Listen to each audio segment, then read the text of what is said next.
चमोली में ग्लेशियर टूटने के बाद आई तबाही में राहत बचाव के लिए एयरफोर्स का C-130J सुपर हर्क्यूलिस विमान देहरादून के जॉली ग्रांट एयरपोर्ट पहुंच गया है। विमान में एनडीआरएफ की टीमें और 15 टन राहत सामग्री है।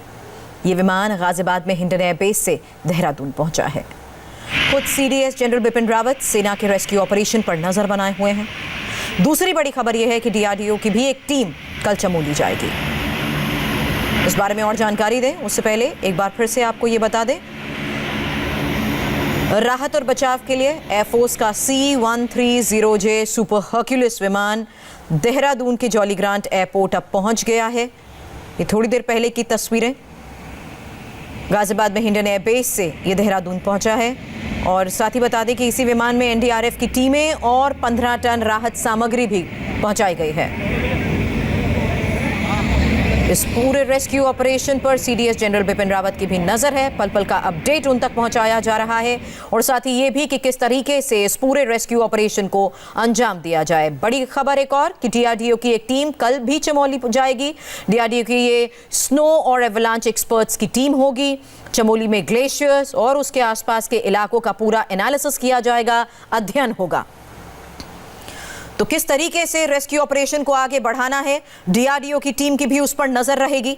कल चमोली पहुंचेगी DRDO की ये टीम, जो स्नो और एवलांच एक्सपर्ट्स की एक टीम बताई जा रही है। और जिस तरीके से ये आपदा आई है, जिस तरीके से ये ग्लेशियर टूटा है, उसके बाद चमोली में ग्लेशियर्स और उसके आसपास के इलाकों का भी ये टीम अध्ययन करेगी।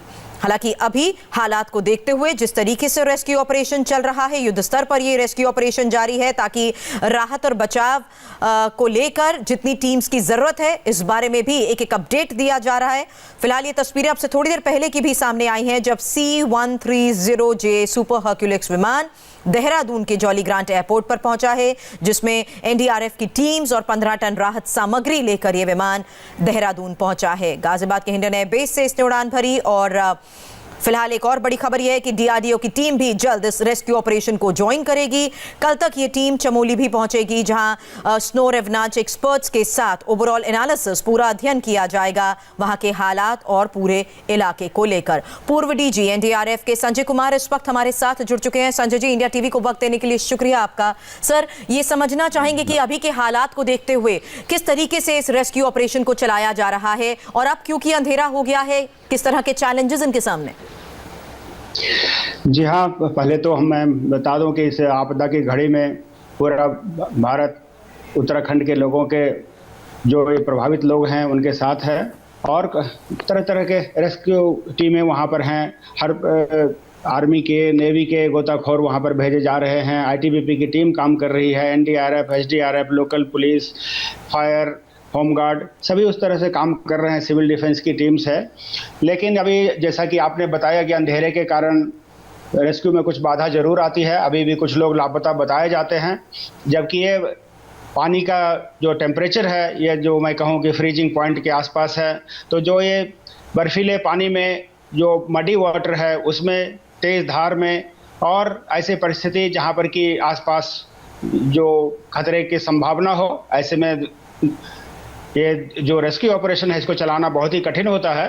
फिर भी हमारी टीमें बहुत हद तक यहाँ पर जो सभी संबंधित उपकरण हैं उससे लैस होती है। जहाँ तक सर्च का सवाल है, उसमें कुछ बाधा जरूर होती है, लेकिन अभी हमारा सबका प्रयास यही है कि सर्च, रेस्क्यू और जो रिलीफ ऑपरेशन है उसको तेज़ी से तेज़ी चलाया जा सके, और जो इसमें जो विघ्न बाधा है उसको जिस तरह से हम दूर कर सके, चाहे वो स्थानीय लोगों की मदद से हो, लाइट का प्रबंध करके हो, प्रकाश का प्रबंध हो, या फिर जो कुछ संबंधित उपकरण हैं उनकी व्यवस्था करके हो। तो इस तरह से उसको हमारा पहला जो लक्ष्य है वो यही है। और जो लोग वहाँ पर मिलते हैं, इस तरह से रेस्क्यू और सर्च के दौरान उनको मेडिकल सहायता पहुँचाई जाए, इसलिए हमारी टीम वहाँ से जो उपस्थित हैं उनके साथ मेडिकल टीम होनी चाहिए, जो कि संबंधित दवाइयों से, उपकरणों से लैस हों।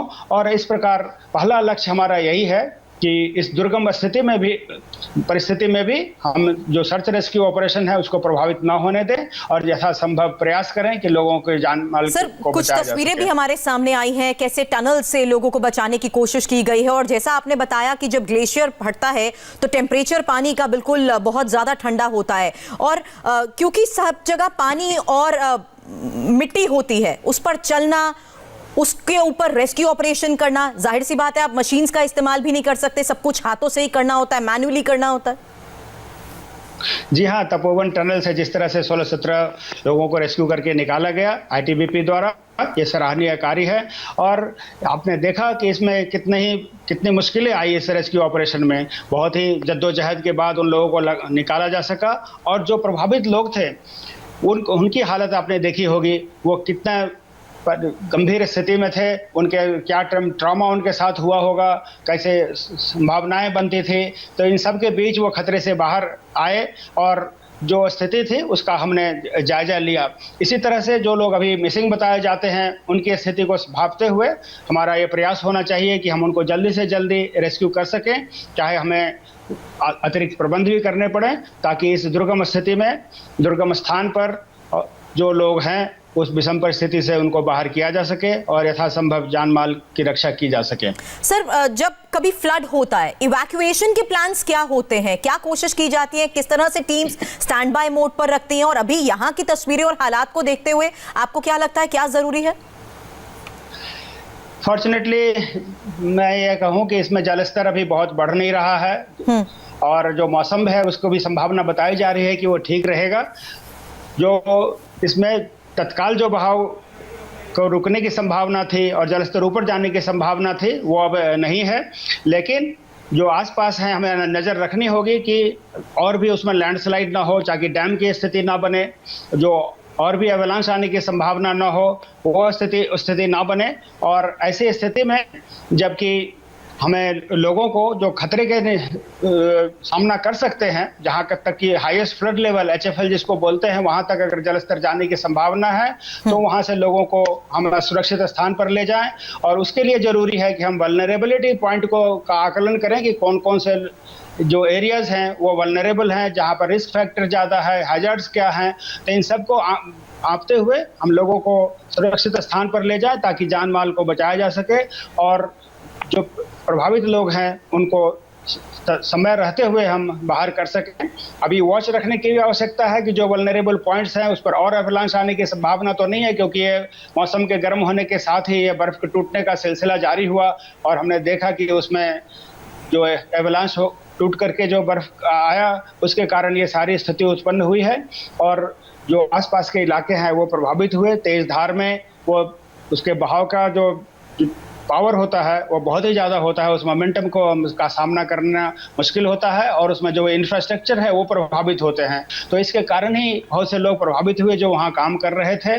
और उसी में ये जो तपोवन टनल है इसमें भी लोग ट्रैप हो गए थे, उन सबको बचाया जा सका और आगे लोगों को सुरक्षित स्थान पर ले जाया जाए जो वल्नरेबल हैं, जो हैजार्ड का सामना कर रहे हैं, जहाँ रिस्क फैक्टर है। और उन सब के देखते हुए हम जो एरियाज है उसको डिलिनिएट करें और आपस में कोऑर्डिनेशन बहुत ही इम्पोर्टेंट है। जो सभी एजेंसीज काम कर रही हैं उनको उनके स्ट्रेंथ के अनुसार उनको काम दिए जाएं, सभी काम बांट करके यथासंभव। सर, जो पूरे ओवरऑल एनालिसिस की भी आप बात कर रहे हैं, आपको भी मैं ये बता दूं कि अभी यही खबर आई कि DRDO की भी एक टीम, स्नो और एवलांच एक्सपर्ट्स की ये टीम कल चमोली पहुंचेगी ये जानने के लिए कि आसपास के इलाके कैसे हैं, क्या अभी भी कोई खतरा है या नहीं। अध्ययन किया जाएगा आसपास के इलाकों का। जी हाँ, वो एक विशेषज्ञ की आवश्यकता इसमें पड़ती है और मैं समझता हूँ कि इसमें कुछ एडवाइजरी जारी हुई है नहीं, या कोई अर्ली वार्निंग था या नहीं, उसके भी एक लोगों ने अध्ययन किया होगा या करेंगे, या किस तरह से उस स्थान पर जहाँ पर कि इतने इंपॉर्टेंट इंफ्रास्ट्रक्चर बिल्ड किए गए हैं वहाँ पर इस तरह की नज़र रखी जा रही है कि नहीं, ये भी एक इम्पॉर्टेंट होगा ताकि न केवल बड़े इंफ्रास्ट्रक्चर जो इतना ह्यूज इन्वेस्ट। सर, आपकी आवाज़ ज़रा कट गई है, आपसे दोबारा कनेक्ट करें उससे पहले एक बार बता दें दर्शकों के सामने आईटीबीपी के उस पूरे रेस्क्यू ऑपरेशन की तस्वीर हम दिखा रहे हैं जहां 16 लोगों को जो टनल में फंसे हुए थे उन्हें सुरक्षित बाहर निकाला गया। संजय जी, आपको मेरी आवाज़ मिल रही है? जी हाँ, बिल्कुल। सर, आप अपनी बात रखिए, आपकी आवाज़ कट गई थी, बताइए। हाँ, तो इसी में हमारे लिए ये बहुत ही महत्वपूर्ण है कि हम जो वहाँ लैंडस्लाइड की संभावना है, जो वहाँ और जो एवलांच आने की संभावना है, ग्लेशियर का मूवमेंट जो होगा, उन सबको देखते हुए इस विशेषज्ञ की सहायता लें और इंफ्रास्ट्रक्चर को बचाएं, वहाँ पर जो वल्नरेबिलिटी है उसका आकलन करें समय रहते, और फर्दर उसमें क्या एक्शन होना चाहिए वो हमारे DRDO की टीम जो जा रही है, मुझे उम्मीद है कि वो उसका आकलन करेगी और वहाँ पर अपना महत्वपूर्ण सुझाव देगी। जो जिस स्थिति में उत्पन्न हुआ उसको आगे के लिए भी हम सबक सीख करके उस स्थिति का सामना करने के लिए तैयार रहेंगे। या जो रिस्क मैंने बताया कि ऐसे इसके साथ इन्वॉल्व है, ये रिस्क चाहे वो एवलांच का हो, चाहे वो इस तरह के ग्लेशियर के मूवमेंट का हो, आसपास के लोग जो बसे हुए हैं उनके साथ हो, इंफ्रास्ट्रक्चर को बचाने का हो, इन सब के आकलन करके हम जो अर्ली वार्निंग है उसको डेवलप करने की कोशिश करें और समय रहते एडवाइजरी दी जाए ताकि लोगों को इवैक्यूएट किया जा सके। शुक्रिया, आपने इंडिया टीवी को वक्त दिया। संजय कुमार जी, NDRF के पूर्व DG, जो पूरे रेस्क्यू ऑपरेशन के बारे में हमें बता रहे थे। और इस बीच एक और बड़ी खबर बता दें कि इसी त्रासदी में प्रभावित लोगों के रेस्क्यू ऑपरेशन 24 से 48 घंटे तक ये रेस्क्यू ऑपरेशन चल सकता है और बेहद ही चुनौतीपूर्ण हालात में रेस्क्यू टीम्स एक जिंदगी बचाने में जुटी हुई है। युद्ध स्तर पर रेस्क्यू किस तरह से चल रहा है, तस्वीरें इंडिया टीवी लगातार आपको दिखा रहा है।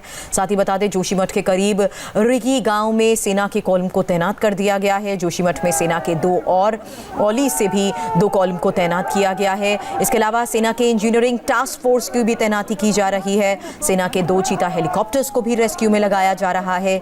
जोशीमठ में सेना ने रेस्क्यू के लिए कंट्रोल रूम्स बनाए हैं और सेना की मार्कर्स टीम के 56 जवान चमोली भेजे जा रहे हैं। मनीष प्रसाद हमारे संवाददाता इस बारे में और अपडेट के साथ हमारे साथ जुड़ चुके हैं। मनीष, एक्सपर्ट्स के साथ भी हम हालात को लेकर समझने की कोशिश कर रहे हैं कि किस तरीके से आगे के रेस्क्यू को लेकर स्टैंड बाय मोड्स पर टीम को होना चाहिए। आपके पास और डिटेल क्या जानकारी इस बारे में?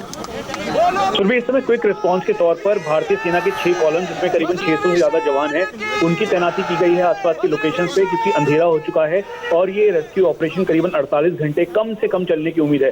तो इसीलिए लाइटनिंग पूरे एरिया की गई है ताकि बिना किसी खलल के ये जो रेस्क्यू ऑपरेशन है वो चल सके। इंजीनियरिंग टास्क फोर्स को इसलिए डिप्लॉय किया गया है ताकि वो अपनी JCBs और साथ में मॉडर्न इक्विपमेंट के जरिए इस टनल और साथ में आसपास के एरिया को पूरी तरीके से मैप कर अगर जो इस समय फंसे हुए हैं उनको निकाला जा सके। आर्मी एविएशन के 2 चीता हेलीकॉप्टर, भारतीय वायुसेना के Mi-17 V5 हेलीकॉप्टर, उसके साथ साथ IF भारतीय वायुसेना के C-130J से पूरे सामान को टॉली ग्रांट यानी देहरादून भेजा गया है। और उसके बाद ये जो पूरा रेस्क्यू ऑपरेशन है लगातार किया जा रहा है इस एरिया में, क्योंकि इस समय हालात को देखते हुए जो हेलीपैड तैयार किया गया है वहीं पर सारा सामान को डिलोड किया गया है।